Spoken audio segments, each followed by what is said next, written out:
그리고 백신을 맞고 또 사망했다는 소식의 기사들이 많이 있잖아요. 근데 네네. 이런 상황들이 왜 생기는 걸까요? 백신을 갖다가 지금 현재 가장 사람들이 두려워하는 이유 중에 하나는 아까 말씀드렸던 첫 번째 기술적으로 과연 가능한가?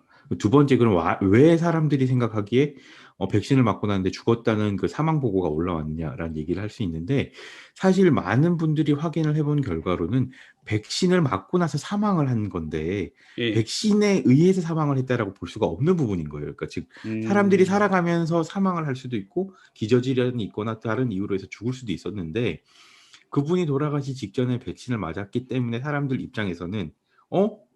혹시 백신 맞고 나서 죽었는데 백신 때문에 죽은 거 아니야?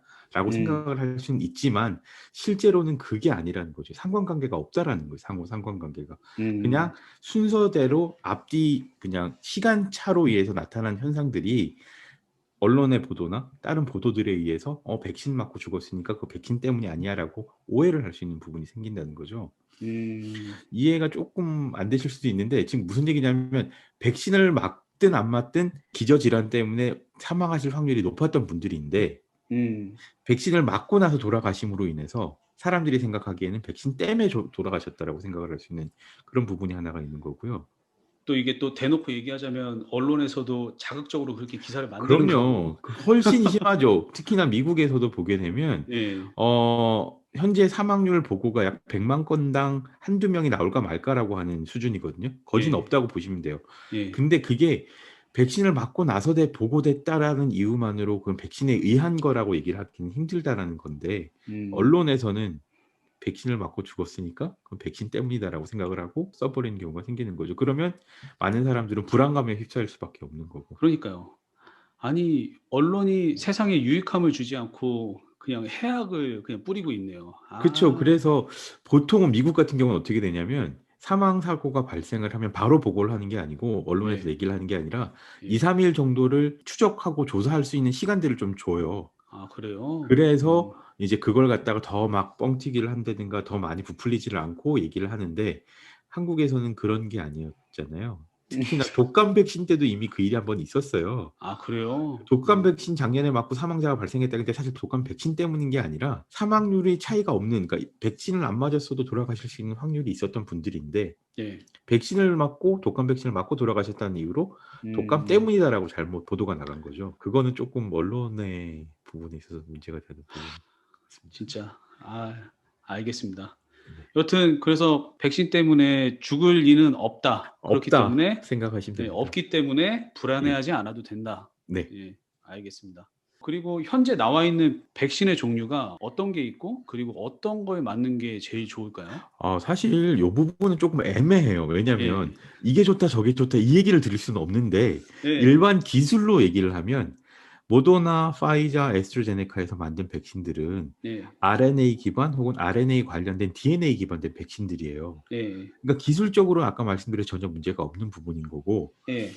다만 이제 애스트라제네카는 영국에서 만든 거라고 생각을 하시면 되고요. 모더나, 파이자는 미국에 있는 모기업들이 만든 그런 백신인데 일단은 한국에 들어간 분들을 대상으로 해보자면 애스트라제네카 백신에 대한 뭐 조금 이따 얘기를 나누게 될지는 모르겠지만 예. 안전성에 있어서는 전혀 문제가 없고 또 하나는 그러면 과연 이게 얼마나 효과가 있느냐. 효과적인 측면에서도 이미 발표가 됐듯이 80% 이상의 혹은 90% 가까이 되는 예방 효과를 갖고 있거든요. 예. 그러니까 이게 낫다 저게 낫다라고 말씀을 드리기 참 어려운 기술 집약적으로 만들어 놓은 백신들이라서 음. 골라서 맞으시라고 할 때도 저도 뭘 고르라 그러면 저는 못 고르겠어요. 다 똑같은 백신이라고 생각이 들기 때문에. 예. 현재 여튼 종류가 네. 뭐 한 개가 아니니까 사람들은 뭐가 더 좋은지를 되게 궁금해하거든요. 저한테도 뭐 괜찮았냐? 그게 더 좋은 것 같은데 난 파이자 맞고 싶은데." 막 이렇게 막 얘기를 해요. 네네. 근데 이제 사람들이 좀 그거는 좀 이해가 가긴 가는 게 제 주변에는 일단 막 그렇거든요. 이제 모더나 맞은 사람들이 두 번째 맞았을 때 이게 리액션이 너무 심해 가지고 뭐 더 몸이 많이 아팠다. 네네. 파이자 맞은 사람들은 괜찮았다. 뭐 이런 얘기들이 있으니까 네. 아무래도 사람들이 그런 선택을 하고 싶어 하는 것 같더라고요. 하나 더 말씀드리자면 예. 애스트라제네카 백신 같은 경우에는 1차 맞았을 때 반응이 더 심하게 나올 거예요. 아 진짜요? 예. 그거는 어. 애초에 애스트라제네카 백신은 1차 접종을 목표로 만든 백신인데 예. 실제로 두 번을 접종하니까 효과가 더 좋다 그래서 두 번을 맞게 된 거고요. 예. 모더나나 파이자 백신 mRNA 백신 같은 경우에는 애초에 두 번을 맞으려고 설계를 해 놓은 거였었어요. 아 그래요? 예. 그러니까 그 차이가 있는 건데 음. 일반인들이 생각하시기에는 '어 이게 더 좋은 거 아니야? 이거 또 아팠대. 이게 더 좋은 거 아니야?' 이렇게 그런 생각을 하시기 쉬워요. 근데 애스트라제네카 백신 같은 경우는 한국에서 이제 막 일반인들을 맞기 시작하실 텐데 생각보다 반응이 심할 거라고 예상이 되고 음. 그래서 아프신 분들도 생각보다 많이 나타나실 거라고 예상이 됩니다. 아. 지금 존슨앤존슨은 한 번만 네. 맞으면 된다고 하잖아요. 그쵸, 그쵸. 그거는 왜 그런 차이점이 있는 건가요? 존슨 앤 존슨 같은 경우는 사실 타입 자체가 좀 달라요. 그러고 지금 예상에는 이제 한 번만 맞기로 돼 있는 상황이라고 생각을 해 보면 저는 이제 백신의 종류나 이런 걸로 얘기를 드리지는 않을게요. 근데 예예. 예상을 어떻게 하냐면 '두 번 맞을 걸 한 번에 맞는다.' 생각을 해 보면 몸에서의 반응은 더 심할 거라고 예상을 하고 있는 거죠. 그러니까 존슨 앤 그렇네요. 존슨 같은 경우는 당연한 거네요. 예. 그 항체 형성이나 이런 거에 있어서 '쪼끔 더 몸에서 반응이 많이 일어날 거다.'라고 지금 예상을 하고 있습니다 현재. 그리고 현재 이 코비드 19 백신은 1 년에 한 번씩 계속 주기적으로 맞아야 되나요? 현재로서는 확실하게 답변을 드리긴 힘든데 예. 왜 그러냐면 우리 몸에서 형성된 항체가 얼마나 오래 지속될 수 있는지가 첫 번째 여부고요. 두 음. 번째는 변종이나 변이 바이러스에 대해서 대처를 얼마나 할 수 있느냐에 따라서 다르거든요. 첫 번째 지금 무슨 얘기냐면 지금 백신을 맞으신 분이 계신데 이 예. 백신을 맞으신 분들의 항체가 1년 동안 계속적으로 지속이 된다라고 한다면 다시 백신을 안 맞으셔도 될 거예요. 근데 그게 만약 1 년이 안 가서 많이 효과가 떨어져서 만약 항체 형성이 안 된다. 음. 그러면 다시 맞아야 되는 상황이 발생을 할 수가 있고요. 또 음. 하나는 변이 바이러스가 생겨서 그 변이가 현재 맞은 백신으로 처리가 안 된다. 예방이 없다. 그럼 다시 맞아야 되는 상황이 발생할 수 있거든요.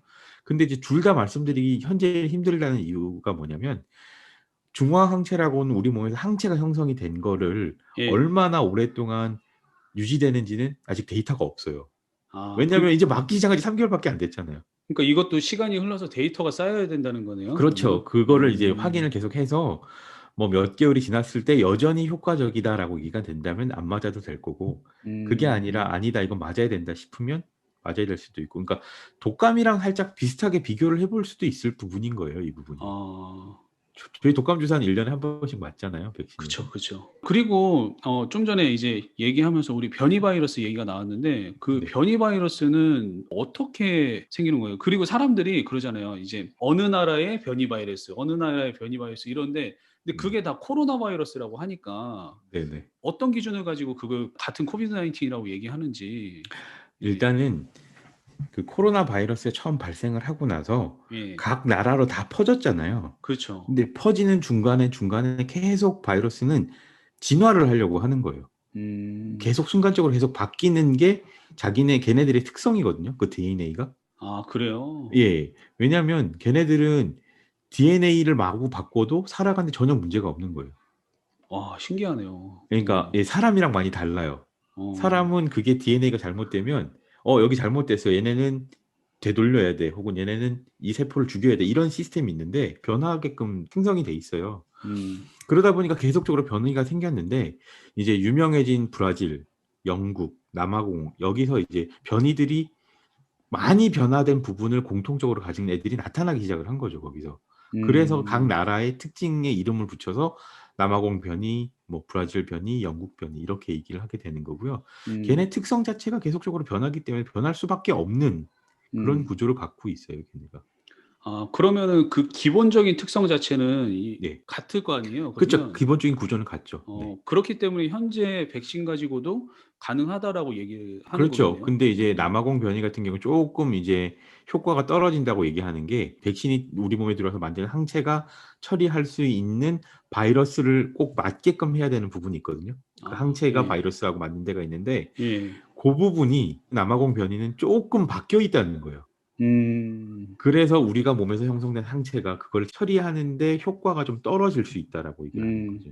그거 쪼끔요. 역시 좀 시간이 흘러서 데이터가 좀 쌓여야지 그럼요. 확실하겠네요. 예. 지금 계속 얘기는 많이 나오고 있습니다. 그래서 그 백신 관련해서. 아. 그리고 그 백신을 맞은 후에 코비드 19 에 또 감염될 가능성이 있나요? 그리고 또 감염이 된다면 증상이 더 가볍게 지나갈까요? 이렇게 생각해 보시면 될 것 같아요. 백신을 맞았다고 감염이 안 되는 건 아니거든요. 네. 왜냐하면 독감 백신을 맞았다고 감기 안 걸리는 게 아닌 것처럼 그렇죠. 우리 몸에 들어오는 와요, 걔네들이. 들어오는데 몸에 있는 항체가 걔네를 얼마나 빨리 죽일 수 있냐 음. 거예요. 그러니까 우리 몸에 더 이상 퍼지지 않고 얘네가 퍼지기 전에 이미 죽일 수 있는 부분이기 때문에 그래서 백신 자체가 감염을 막아주는 건 아니고요. 감염이 됐을 때 그걸 빨리 물리칠 수 있는 능력을 만들어주는 게 백신이라고 생각을 해보시면 되고요. 음. 그러고 또 하나는 이제 그러면 백신을 맞고 나서도 네. 마찬가지로 감염되는 그 수준을 이상을 넘어서서 우리 몸에서 굉장히 많이 퍼져서 코로나에 제대로 감염이 될 수도 있거든요. 예. 그거는 어떤 상황이냐면 아까 말씀드렸듯이 우리 몸에 항체가 형성이 안 된 경우에 음. 그때는 이미 백신을 맞았어도 코로나에 완전히 감염이 돼 버릴 수 있는 상황인 거죠. 음. 그래서 중요한 것 중에 하나가 항체 형성이 됐습니까 안 됐습니까도 되게 중요한 부분이 되는 거예요. 우리 어. 몸에서 항체가 형성이 안 됐다면 백신을 맞았어도 그건 바로 예 감염될 수 있는 위험이 높아지는 거죠. 그리고 또 이제 설령 항체가 네. 생겼었어도 네. 본인 몸의 컨디션 상태에 따라서 또 다를 수도 있겠네요. 뭐 몸이 다를 상태가 안 수도 있습니다. 좋으면. 예. 쪼금 오래 걸려서 나갈 수도 네. 있고 오래 음. 걸려서 이겨낼 수도 있고 하는 거죠. 근데 일단은 감염이 돼서 다른 사람한테 퍼뜨리거나 하는 감염률 자체를 낮추는 데는 굉장히 효과적이라는 게 예. 자, 그리고 현재 코비드 19 백신을 어른들만 맞고 있잖아요. 아이들은 몇 살쯤부터 맞을 수 있을까요?